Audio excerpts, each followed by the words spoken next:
Ready? Violence, the human nature. It's just that simple. Throughout history, throughout love relationships and abusive things, violence is always a common factor. I'd like to divert from this for a second and talk about communism.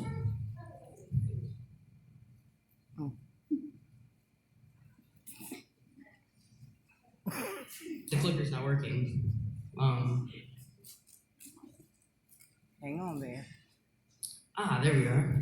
Communism, Soviet Russia. We all know this. We've seen this in our history books. We know it's communism. It's bad, dictatorship.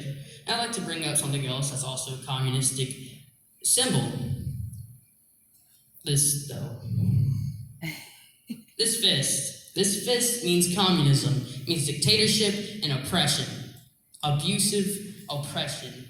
Constantly bringing down victims, constantly tearing them down, constantly bringing someone down to the ground, bringing them on their knees to make themselves feel better. It's disgusting. It honestly is. Communism. It's great, isn't it? I'll tell you why this fist means communism and this next fist doesn't. Why does that fist mean communism? Because we see it differently? Because we live in a democracy? I'll tell you, that fist is the fist of a dictator. It's the fist of an abusive person who thinks they're better than someone, who will constantly hit you, lie to you, cheat on you, constantly bring you down because they think they're better, because they want to make themselves feel better, because they don't want you to leave them, because they don't want you to escape from the disgusting relationship they stuck you in. I'd like to take the time to talk about something from my past personally. When I was like a young kid, I was in, my parents were kind of stuck in an abusive relationship, but it was hard for me, I was around, I'll take this one story real quick. I was around 5 years old. My little brother was around 2 or 3. It was a party, we were having fun, I had friends over, but my dad, he said, okay, let's send him to bed. And, my mom told him no. It's not too late. And so I was kind of stuck, watching them argue with each other. And, he's getting aggressive, yelling. My aunt's starting to take me to another room. And he takes his forearm and he hits her in the nose. Fractured it, like about right here, fractured it. She had a broken nose. She had to go through surgery. But, after that night, the very next day we left. The very next day we were gone. We couldn't take it anymore. She got me out of that bad situation. That wasn't even the worst about the situation. The physical harm, it wasn't even the worst. It was the mental abuse. He constantly lied to her, cheat on her, constantly talked down to her, trying to bring her on her knees. And it wasn't working for one, but it was the worst part of it because he was a disgusting person. He was honestly a horrible human being. And I hope I never see him ever again in my entire life. But it's just that simple. He was a harmful person, and we had to get out of that harmful situation that we were stuck in. Stuck. But why were we stuck is the question. The reason we were stuck was because of the abuser. They brought us down until we had the own strength to get out of there. I'm gonna go on to the next slide. For the next slide, I'm gonna talk about statistics, with abuses in America. 1 in 4 women are abused physically by a partner. So that means if you grab 4 women, there's a chance that at least one of them are getting harmed by their so-called lover, by this person that says they love them, by this person that says they'll give the world for them. They won't. 1 in 3 women have experienced physical abuse. So that means at least 1 in 3 women have at least seen it, have at least felt it, are not in it right now, but have at least experienced it. And 1 in 7 women are injured due to physical abuse. They're brought down, broken by this so-called lover, by the so-called person that loves them, that treats them like horrible dog meat, that just abuses them. It's really disgusting. And we let it go on in America. We let it go on. It's just women, you know?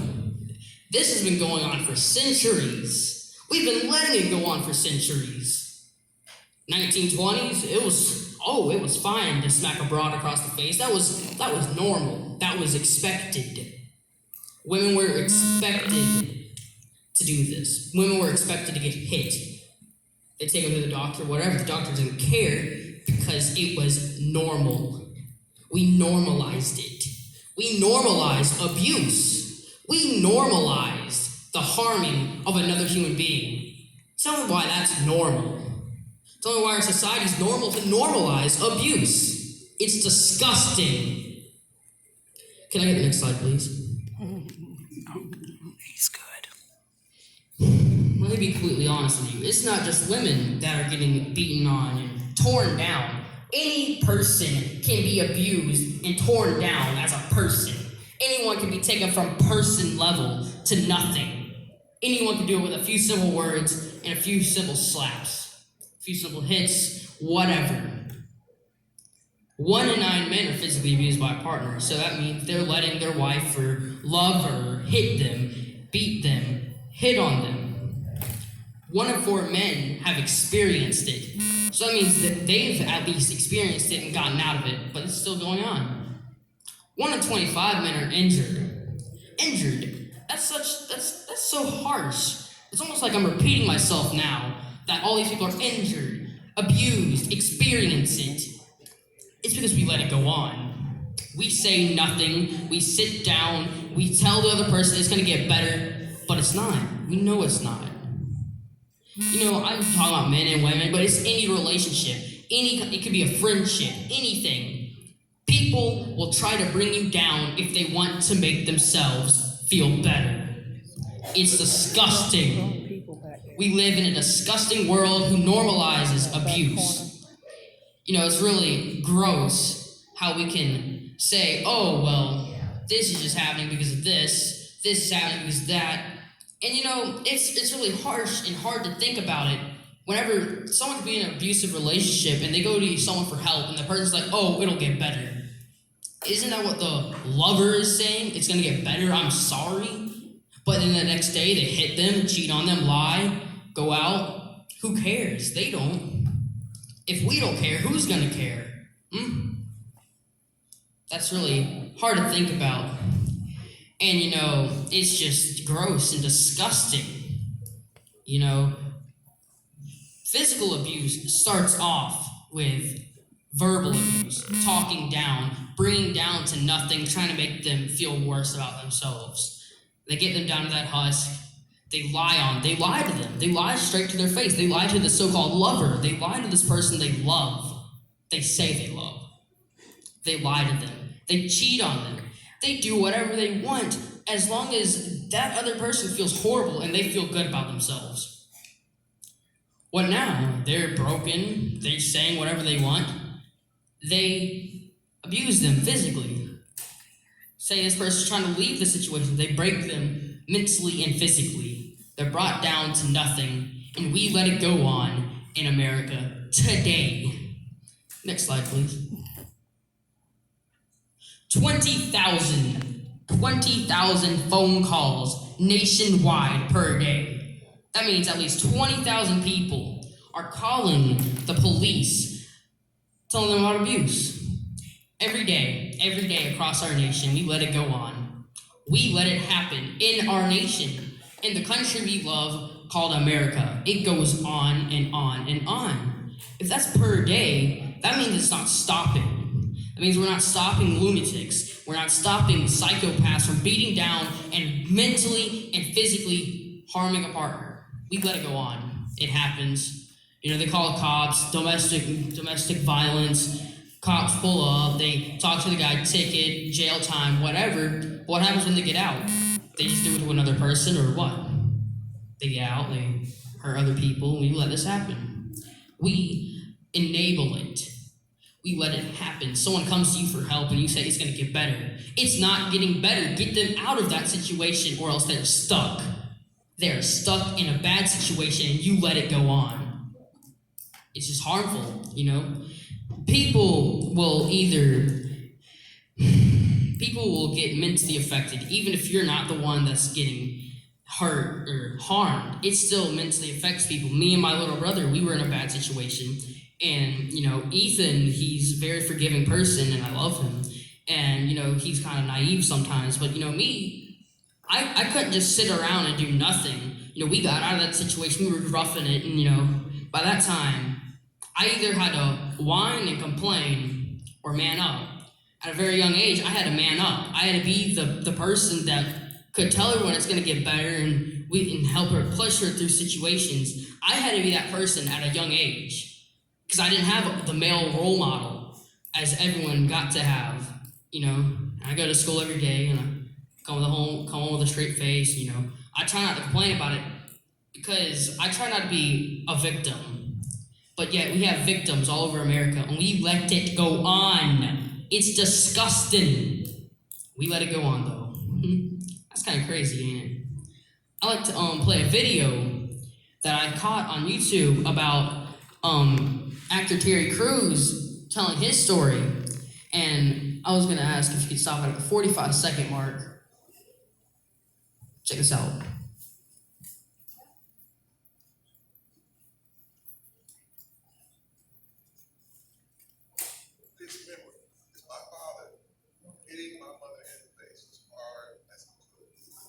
Seeing him on the floor and then looking at him, this giant of a man who I thought, my God, he says he loves her. And all I could think,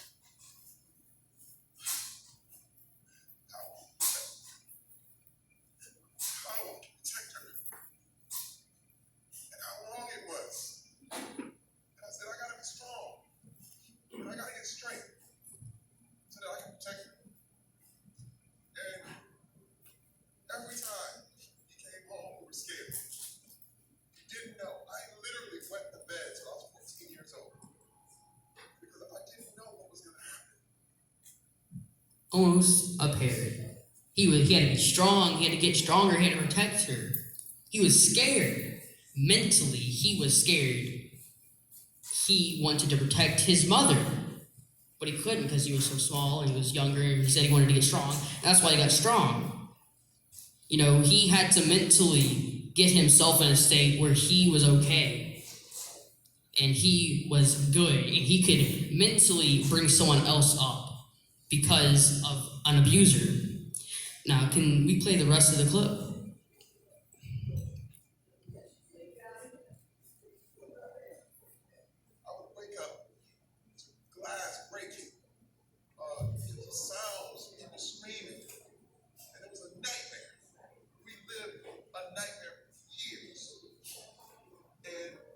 Remember my mother coming into our room and saying, we're leaving. Pack our stuff. We're out of here. And we would grab everything we had. We put it in garbage bags. We tie it up. We wait to go. And she'd come back in. She said, we can't go. We can't leave. We can't go. And I just remember, let's go anywhere. I don't care. We can be in the street. Where could we go? Where could they go? They were stuck. Something I keep repeating over and over is they were stuck. Stuck in a bad situation they couldn't escape from. And it just went on until, I don't know what happened. I'm going to play the rest of the clip in a second, but, they were stuck. They were in a bad situation. Where would they go? Thankfully, whenever I left, we had places to go. And we had good homes, we had good people, we had people to take care of us. But people like this, they don't have anywhere to go. So what are they gonna do? Sit around, let it go on, and keep being mentally broken down until it's over. What's over? Death? Finally growing up and getting out of the home? Being stuck in this corrosive and disgusting relationship? It's just hard, I'd like to play the rest of it and see what happens.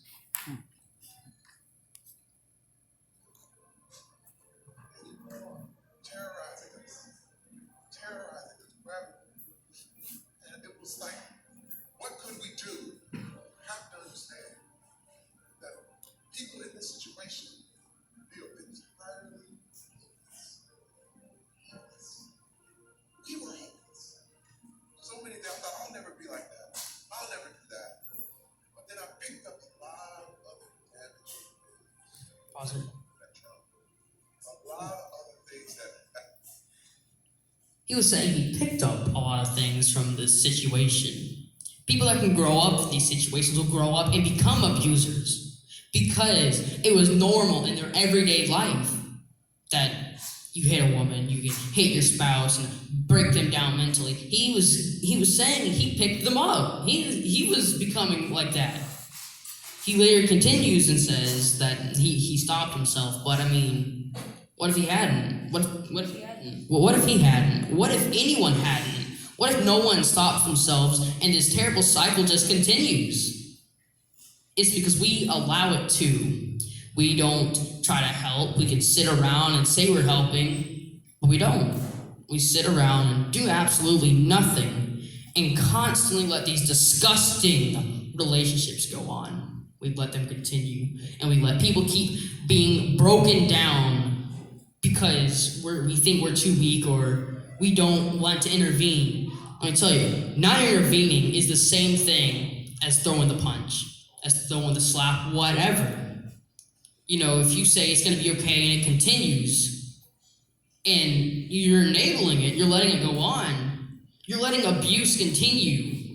You're abusing someone, you're letting them get broken down, and you stand by and do nothing. Always try to help someone. People need help. We are all human beings. We can either let it go on and be the cause of pain or cure it, because we are also the cause of healing. We are human beings and we must stick together. Can we play the rest of this clip? have been assimilated into my life. Here, as a man, I felt like, hey, it's my way or the highway. I remember times with my daughter Adrienne, when I would yell at her as if she was a 30-year-old man. I constantly apologize, constantly call them and say, I'm sorry. I'm sorry. Daddy didn't get it. Daddy missed it. We have this callous that changed my life. Because here I was, a very successful man. Very successful. What I have to realize is that success is the warmest place in my life. It does not matter what it looks like. It doesn't matter. Anyone, anywhere can be victimized. And no man, woman, or child should ever put up with being treated as less than a human being. Ever. How did we get that far off? When people are looking the other way. But the whole thing is geared where you can't ask for help when you're going through a problem. Or if you bring it up, how in the world are you going to afford it in order to fight this thing? You need three things in order to afford it with a lot of your damage and things that happen to you. You need distance emotionally, you need distance financially, and you need distance physically. Coming out with your story is probably one of the hardest things ever. And this is one thing I love about what Satan provides. It's a safe haven. It's a place to go. Service. Father, that brings up something very important. Very important. Places to help people. Even when you are stuck and you have nothing in a disgusting relationship, there will always be federal or government help. Try to seek out that help if you don't have anything. People need help. Donate. Anything to help a person. Anything to help a human being, something you are, something you can relate to. Or are you just going to let it go on? That's my question. Are you just going to let it go on, or are you going to help? We have to help people. We are all human. We are all in this together. Survival of the fittest is over. We have societies, towns, buildings. We all work together, communicate together. But yet we let abuse and survival of the fittest go on because we're only worried about ourselves. Truly selfish and disgusting. Can we keep playing that? This is more valuable than I'm hoping movies and TV shows and all things. I want to know this. I want to know this. Because it's fixable. Understand? Pause it. This is something that we can be. That's odd. He just said it's fixable. It's fixable.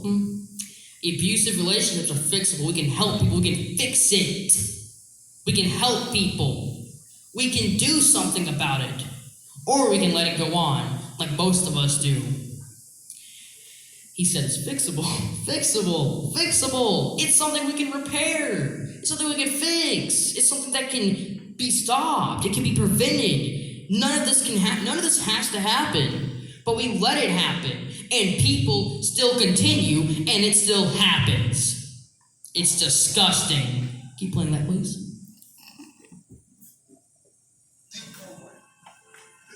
We have to. You can see it, but you have to show people we're changing the world. That's my time. Alright, I guess that'll be it. Alright, well, these are the sources. You can look at those, but I'm going to keep going. Because I still want to keep talking. Because I still don't think my point is driven into your skulls. Because we still let it keep going. He continued that it's fixable, that we let it go on, that we can do something, that donating, offering help to change the world that we live in, to change something, to actually bring change to these abusive relationships, we let continue. It's disgusting. We let it go on, and we let it keep going, and we do nothing about it because we think we're innocent. We think, oh, well, if we don't intervene, we're fine. That person's not fine. They don't feel good, but we do. We're fine. We worry about ourselves. Guess what? It's no longer survival of the fittest. We're no longer trying to hunt to survive. We're no longer worrying about number one. At this point, if you are fine and you are built, like you're fine and you're good and everything's good for you, nothing's good for anyone else. I mean, you're successful. You're running whatever you want. You can do whatever you want. You're fine. But what about people that need you? Someone that needs your help, you let it continue. We let it continue because we're worried about ourselves. We let it keep going, and we let it continue and keep on running.